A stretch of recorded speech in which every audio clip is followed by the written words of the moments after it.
Renungan Hari Minggu Biasa ke-16, Minggu 17 Juli 2020. Allah sangat peduli dan menentukan hidup manusia. Bacaan pertama diambil dari Kitab Kebijaksanaan, bab 12 ayat 13, ayat 16-19. Bacaan kedua diambil dari surat Rasul Paulus kepada jemaat di Roma, bab 8 ayat 26-27, dan bacaan Injil diambil dari Injil Matius bab 13 ayat 24-43. Saudara-saudariku terkasih, dalam merenungkan tema ini, saya tertarik dengan syair lagu Allah Peduli, khususnya ungkapan ini.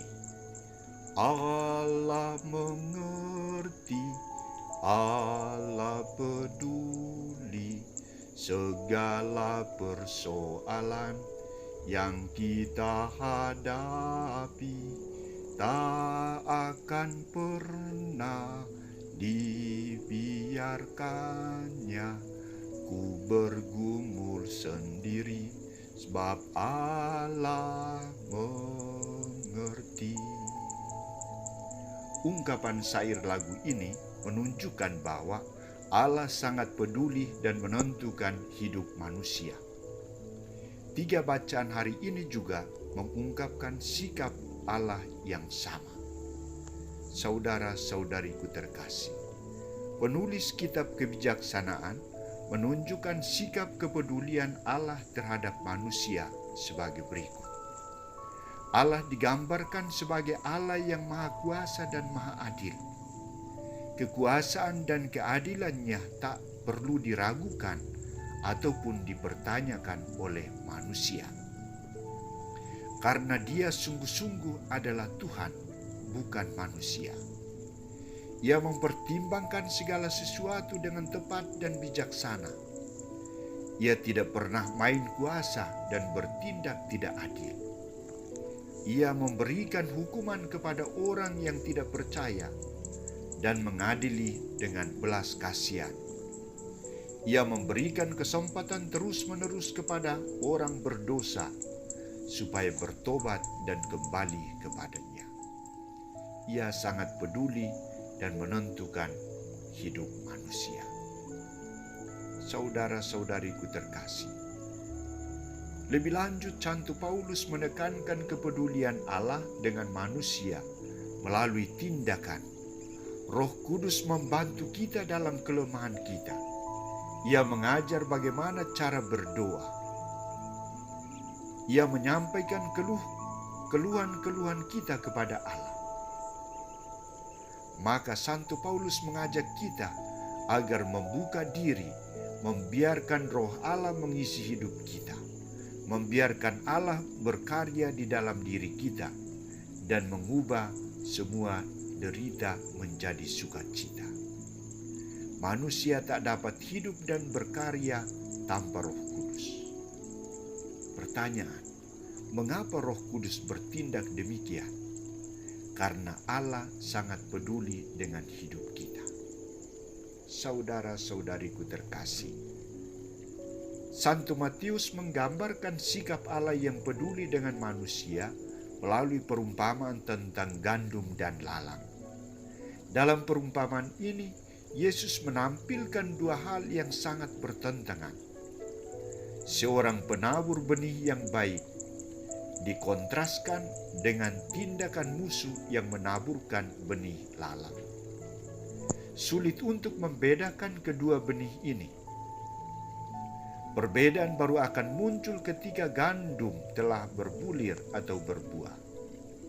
Pertanyaannya adalah, bukankah Tuhan menaburkan benih yang baik? Siapa yang menaburkan benih lalang? Dan bolehkah kami mencabut lalang itu? Kata hamba-hamba itu. Tanggapan Tuhan adalah, Tuhan menabur benih yang baik, dan orang jahat menabur benih lalang. Tuhan membiarkan mereka tumbuh bersama, dan ketika musim menuai, barulah dipisahkan. Dalam konteks kerajaan surga di dunia ini, Yesus menggambarkan gandum dengan orang-orang baik, sementara lalang dengan orang-orang jahat. Tuhan sangat memperhatikan dan memperlakukan orang yang jahat maupun orang yang baik sama. Ia membiarkan mereka hidup bersama. Ia bersikap adil dan tidak cepat memberikan hukuman. Ada saatnya untuk memisahkan mereka, yakni saat menuai tiba. Orang yang baik akan mengalami kebahagiaan masuk dalam kerajaan surga, dan orang yang jahat akan mengalami pengadilan terakhir. Kumpulkanlah dahulu lalang itu, dan ikatlah berberkas-berkas untuk dibakar. Kemudian kumpulkanlah gandum itu ke dalam lumbung. Belas kasihan Allah nampak bagi orang baik dan orang berdosa selagi mereka hidup di dunia. Namun Ia akan menunjukkan keadilan pada akhir zaman. Saudara-saudariku terkasih, Allah juga peduli dan menentukan hidup kita. Ia Maha Kuasa dan adil terhadap semua orang. Ia memperlakukan semua orang sama.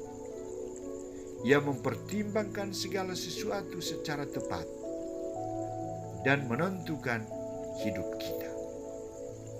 Ia tidak cepat memberikan hukuman kepada orang berdosa, tetapi diberinya kesempatan untuk bertobat dan kembali ke jalan yang benar.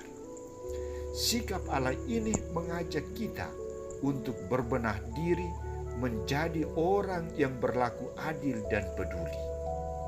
Orang yang pemurah dan pemaaf, tidak cepat memberikan hukuman atau memberi cap orang berdosa, tetapi memberikan kesempatan kepada sesama untuk bertobat. Kita tidak mempunyai hak untuk memberikan hukuman, karena kita juga patut dihukum oleh Tuhan atas dosa dan ketidakpedulian kita. Dia sendirilah yang akan memberikan kerajaan kasih, kedamaian, sukacita, dan hukuman kepada setiap orang pada waktunya. Ia sangat peduli dan menentukan hidup kita